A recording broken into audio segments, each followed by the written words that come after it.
ಸ್ನೇಹಿತರೆ ನಮಸ್ತೆ, ನಾನು ನಿಮ್ಮ ರಕ್ಷಿತ್ ಮಾತಾಡ್ತಿದ್ದೀನಿ. ನಾನು ಏನಕ್ಕೆ ವಿಡಿಯೋ ಮಾಡ್ತಾ ಇದ್ದೀನಿ ಅಂತ ಹೇಳ್ತೀನಿ. ಅದಕ್ಕಿಂತ ಮೊದಲು ಒಂದು ವಿಡಿಯೋವನ್ನು ತೋರಿಸ್ತೀನಿ ನಿಮಗೆ, ನೋಡಿ. ಆಯ್ತಾ? ಕನ್ನಡ ಬರುತ್ತಾ? ಯಾವ ಊರು? सर यूपी ಈ ಮೊಬೈಲ್ ಏನು ಕೊಡ್ತಾ ಇದ್ದೀರಾ? या क्यों मोबाइल लेता है मेरे को? ओ थोड़ा दे। थोड़ा प्रॉब्लम है भैया, फोन न को अभी उठाओ, हाँ पार्टी फोन कर रहा है, ठीक है। ಈ ವಿಡಿಯೋವನ್ನು ನೋಡಿದ್ರೆ ಕಳೆದ ರಾತ್ರಿ 9:30 ಸಮಯದಲ್ಲಿ ನಾನು ಮತ್ತು ನನ್ನ ಸ್ನೇಹಿತ ಸಿದ್ದೇಶ್ ವೈಶಾಲಿ ಕಂಪರ್ಸ್ ಹತ್ರ ಕೂತಿದ್ವಿ. ಆಗ ಒಬ್ಬ ಅಪರಿಚಿತ ವ್ಯಕ್ತಿ ಬರ್ತಾನೆ ನಮ್ಮ ಹತ್ರ. ಬಂದು ಒಂದು ಫೋನ್ ಇದೆ ತಗೊಳ್ತೀರಾ ಅಂತ ಕೇಳ್ತಾನೆ. ಓಕೆ ನೋಡೋಣ ಅಂತ ಯಾವ ಫೋನ್ ಅಂತ ನೋಡ್ತೀವಿ. ಒಂದು 10-12 ಸಾವಿರ ರೂಪಾಯಿ ಬೆಲೆ ಬಾಳುವಂತಹ ಒಂದು ರೆಡ್ಮಿ MI ಫೋನು. ಆ ವ್ಯಕ್ತಿ ಹೇಳ್ತಾನೆ, ಆ ವ್ಯಕ್ತಿ ಹಿಂದಿಯಲ್ಲಿ ಮಾತಾಡ್ತಿರ್ತಾನೆ. ಜೊತೆಗೆ ನಮಗೆ 300 ರೂಪಾಯಿಗೆ ಈ ಮೊಬೈಲನ್ನು ಕೊಡುವುದಾಗಿ ತಿಳಿಸ್ತಾನೆ. ನಾನು ಮತ್ತು ನನ್ನ ಫ್ರೆಂಡ್ ಸಿದ್ದೇಶ್ ಯೋಚನೆ ಮಾಡ್ತೀವಿ ತಗೊಳ್ಳೋಣ ಅಂತ.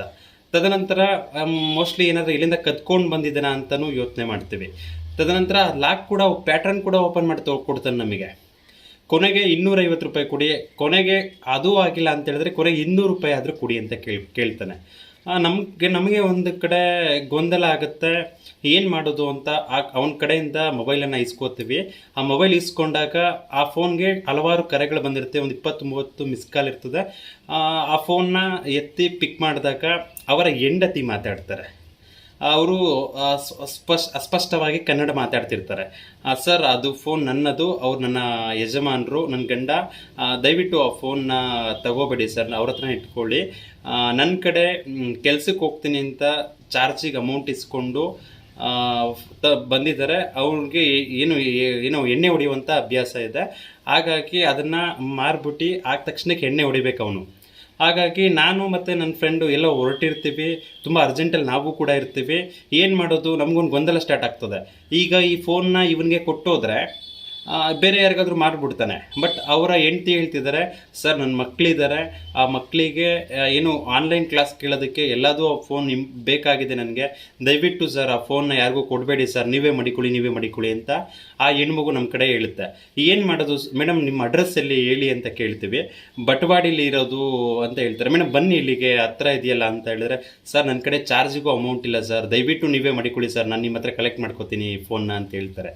ಸೊ ಒಂದು ಪ್ಲ್ಯಾನ್ ಮಾಡ್ತೀವಿ, ನಾನು ಮತ್ತು ನನ್ನ ಫ್ರೆಂಡ್ ಸಿದ್ದೇಶ್.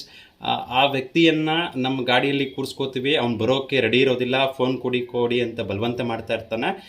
ಹೇಗೋ ಪ್ಲ್ಯಾನ್ ಮಾಡ್ಕೊಂಡು ಅವನ್ನ ಗಾಡಿಯಲ್ಲಿ ಹತ್ತಿಸ್ಕೊಂಡು ಬಟ್ವಾಡಿ ಬ್ರಿಡ್ಜ್ ಹತ್ರ ಬನ್ನಿ ಅಂತ ಹೇಳ್ತೀವಿ.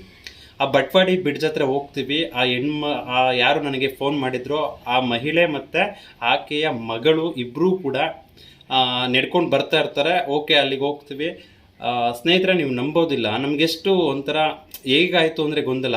ಅವರ ಹೆಣ್ಮಗು ಬಂದು ನಮಗೆ ಕೈ ಮುಗಿತಾ ಇದ್ದಾರೆ. ತುಂಬ ಥ್ಯಾಂಕ್ಸ್ ಸರ್, ನಮ್ಮ ಫೋನ್ ಹೋಗ್ಬಿಡ್ತಿತ್ತು, ಮಕ್ಕಳಿಗೆ ಕ್ಲಾಸಿಗೆ ತುಂಬ ಹೆಲ್ಪ್ ಆಯಿತು, ತುಂಬ ಧನ್ಯವಾದಗಳು ನಿಮಗೆ ಅಂತ ಹೇಳ್ಬಿಟ್ಟು ಆತನ ಗಂಡನಿಗೆ 1-2 ಡೇಟ್ ಹೊಡಿತಾರೆ ಮಹಿಳೆ. ಆದರೆ ನಮಗೂ ತುಂಬ ಕೋಪ ಇರ್ತದೆ. ಯಾಕಂದರೆ ಆ ವ್ಯಕ್ತಿಗೆ ಆ ಫೋನ್ನ ಕೊಟ್ಟು ನಾವು ನಮ್ಮ ಕೆಲಸದಲ್ಲಿ ಹೋಗೋಣ ಅಂತ ಹೇಳಿದ್ರೆ ನಮಗೊಂದು ಗೊಂದಲ ಸ್ಟಾರ್ಟ್ ಆಗಿದೆ.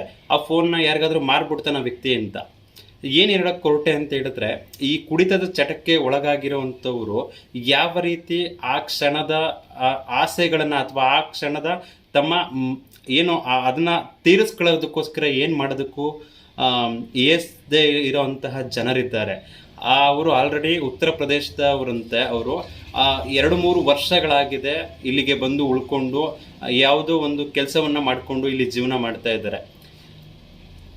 ನಾನು ಮತ್ತು ನನ್ನ ಸ್ನೇಹಿತ ಆ ರಾತ್ರಿ ಒಂದು ಒಳ್ಳೆಯ ಕೆಲಸ ಮಾಡಿದ್ವಿ ಅಂತ ನನಗೆ ಮತ್ತು ನನ್ನ ಫ್ರೆಂಡ್ ಸಿದ್ದೇಶ್ಗೆ ಇಬ್ಬರಿಗೂ ಕೂಡ ಒಂದು ಆತ್ಮತೃಪ್ತಿ ಇದೆ. ಇದನ್ನೆಷ್ಟು ಹೇಳೋಕ್ಕೆ ನಾನು ಇಷ್ಟಪಡ್ತೀನಿ. Thank you.